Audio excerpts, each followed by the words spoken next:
Morgan from FinePoints.biz, and my goal is to help you get organized. It's the last chance for you guys to sign up for Bookkeeper Business Coach, where you start your business in 30 days. Don't forget about that. Look in the description box and shoot me an email if you have any questions. So today I'm going to talk about getting experience as a bookkeeper. So how to get experience and kind of what order you should do things in. Should you get all your schooling done first and then get experience? Should you kind of just get going or what? So I've noticed a trend in the questions and comments you guys are leaving me. So a lot of times I feel like people have a lot of experience, but they're afraid to just get going. So someone will send me an email that's like, oh, I have an accounting degree and I have, 3 years of experience, but I just don't know if I'm ready to start bookkeeping.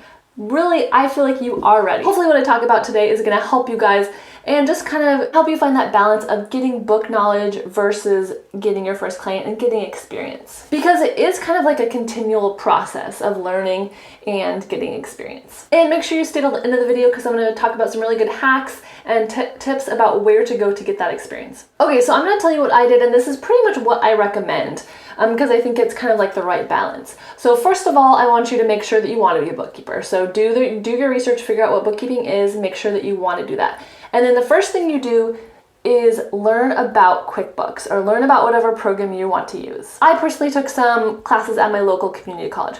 So as you're doing those courses, because that'll take you, a month or so, as you're doing them, I want you to start setting up your business. So create your LLC, kind of get everything in place for when you get your first client. So that's kind of step one. So learning QuickBooks and getting your business ready for your first client.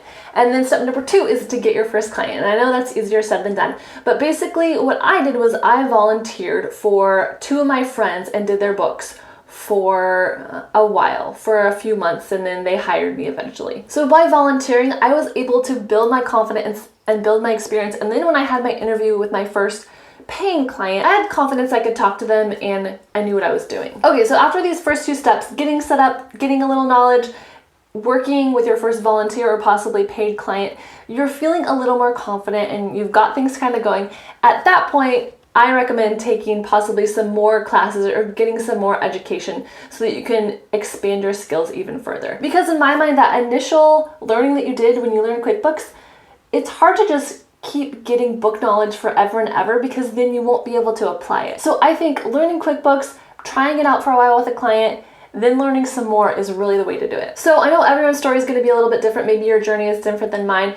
But the reason that I designed my class, Bookkeeper Business Coach, is to help you through that step number 1. So you guys have probably heard me talking about it all month, but this is the last week it is available for purchase. So look in the description box below. It'll give you all the information you need. Basically, it's a 4-week class, and each of the 4 weeks you have 3 action steps. And all of those action steps combined make it so at the end of 30 days, you have your bookkeeping business started. So if that's the point you're at, definitely check out the class. I really hope you guys will like it. One reason why bookkeeping is different than other jobs like accounting is because we are not preparing taxes. We're not making really high-end financial advice. So we are not qualified to do that, and we're not supposed to do that. So I am almost always working with a CPA, working with an accountant. And if I have a tax question or if I have a question about depreciation, how they want me to depreciate something or some kind of more complex financial question, I'm always going to partner with a CPA. So that's why I do feel like you can kind of do that just-in-time learning, as Steve Chrysler says. You can get a client and then you can work with them and you can learn as you're helping them. Because right now, I guarantee that you know more than an average person.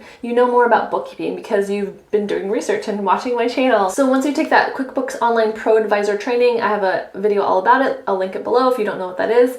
Then that is going to really help you volunteer for your first client. And as a bookkeeper, you really do have a great potential to have a really high earning potential, but it's not like a get-rich-quick scheme, okay? So it does require hard work, and it does require skills and the ability to do some marketing for yourself and be able to talk to people and kind of sell yourself as a bookkeeper. One of my favorite hacks that I've found to get some experience and to get comfortable in QuickBooks is to use the sample company. So in QuickBooks Desktop, it was pretty easy to find. Just when you first opened it, there was the option of going to the sample company and you can go in there and play around. In QuickBooks Online, it's a little harder to find, but I did discover it. So you just go to the gear in the top right-hand corner, and then you scroll down to sample company, and it's gonna open up an entire company that obviously isn't linked to any books or anything, but you can play around with every aspect in here. So you can go to the banking and you can see how the bank feeds work.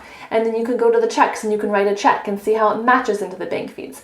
You can go through the whole invoicing process. You can record time and then turn it into an invoice and then receive a payment into that invoice and then see how it goes into your bank. So you can do every step, I think, pretty much of bookkeeping within that sample company without actually having to use, a real company as you're learning. And my next tip is to serve that first client you have like crazy. So even if it is your next door neighbor who makes a couple $100 a month and you're doing books for them, you need to treat them like they are a VIP client. Because how I always thought about it is that as a bookkeeper, I'm not paying to get a degree. So if you were in another field and needed all this experience, you would be paying thousands and thousands and thousands of dollars to get a degree in your field. But as a bookkeeper, I'm fine volunteering for like 6 months or for a period of time because I don't have to pay them anything, but I'm getting all this experience. I'm getting schooling from that first client. And I have a whole video on marketing yourself and where to look for clients. So I'll leave that link below. The thumbnail says get your first client this week. It's about freelancing in general. But in there, basically, I talk about looking in your current network and be really creative within your current network, as well as, as a virtual bookkeeper, you can expand to go anywhere in the world pretty much. And then as much as you can niche down and find kind of maybe a network that you're already in, if you know a lot of veterinarians or if you know a lot of jewelry designers, whatever industries you're familiar with, that might be a great idea for your niche. And there are going to be different points in your career where you're willing to take on different clients. So currently I'm a lot more picky about what clients I take on, just because I have the freedom to do that, because I'm pretty happy with my current client workload. I have other things going on in my life that I don't want, bookkeeping to overtake my whole life. So I pretty much wouldn't take a client on right now unless it was like really the perfect client that I really wanted to have.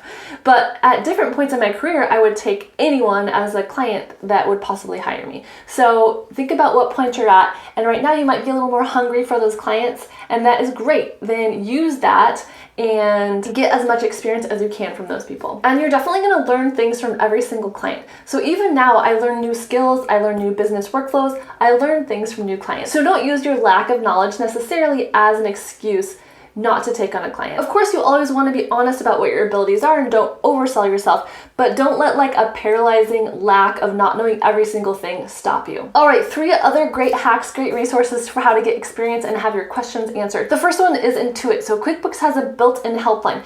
And that helpline gets a lot of like crap, and I feel like some people always say bad things about it, but personally, I have found that they've pretty much always answered my questions and solved my problems.